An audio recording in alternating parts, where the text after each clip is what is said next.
तीसरा कार्यकाल प्रारंभ होते ही 109 नई जो किस्में थी फसलों की, उनको किसानों को समर्पित किया था।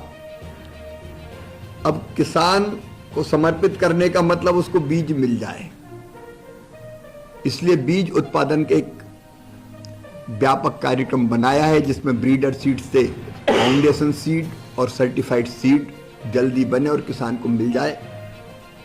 दलहन और तिलहन में देश को आत्मनिर्भर बनाने का संकल्प प्रारंभ किया है और इसलिए हमने किसानों को सबसे पहली शर्त है अच्छा बीज देना। अच्छे बीज देने के लिए मिनी किट प्रदान करने का एक अभियान प्रारंभ किया है। 24-25 के लिए खाद्यान्न के उत्पादन का राष्ट्रीय लक्ष्य हमने तय किया 341.55 मिलियन टन। पिछली बार ये 330 मिलियन टन के आसपास था। इस बार सबने मिलकर तय किया है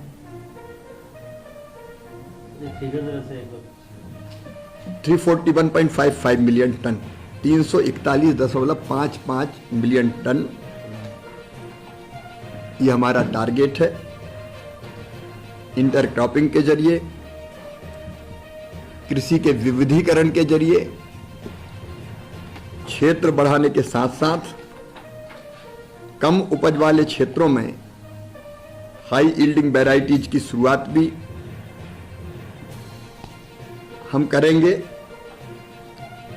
और उपयुक्त कृषि पद्धतियां अपनाते हुए उत्पादकता बढ़ाएंगे। जो उत्पादन बढ़ाना हमारा लक्ष्य है उसको हम पूरा करेंगे। क्लीन प्लांट प्रोग्राम और नेशनल पेस्ट सर्विलांस सिस्टम और इंटीग्रेटेड पेस्ट मैनेजमेंट स्ट्रेटजी और डिजिटल एग्रीकल्चर पर भी विस्तार से यहां चर्चा की है राज्यों के साथ। उसका अधिकतम उपयोग कैसे हो, और पिछले दिनों ही केंद्रीय कैबिनेट ने सतत कृषि को बढ़ावा देने के लिए पीएम राष्ट्रीय कृषि विकास योजना और खाद्य सुरक्षा और कृषि में आत्मनिर्भरता प्राप्त करने के लिए कृषि उन्नति योजना की मंजूरी दी है।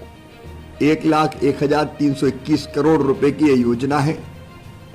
इस योजना का लाभ कैसे राज्य ठीक ढंग से उठाएं, इसकी रणनीति पर भी हमने चर्चा की है और राज्यों ने उत्साहपूर्वक इस चर्चा में भाग लिया है। अपने तीसरे कार्यकाल में प्रधानमंत्री नरेंद्र मोदी जी ने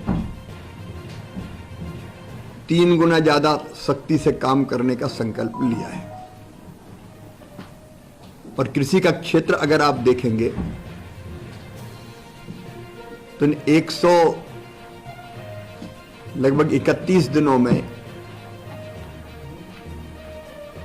कृषि के विकास और किसान के कल्याण के जो फैसले लिए गए हैं, अपवाद छोड़ के किसी कैबिनेट को, कोई कैबिनेट ऐसी नहीं रही जिसमें कृषि से संबंधित कोई विषय ना आया हो। सरकार की प्राथमिकता उत्पादन बढ़ाना, उत्पादन की लागत घटाना, उत्पादन के ठीक दाम देना, नुकसान हो जाए तो भरपाई करना, कृषि का विविधीकरण और फिर प्राकृतिक खेती की तरफ बढ़ना, ये हमारे संकल्प है।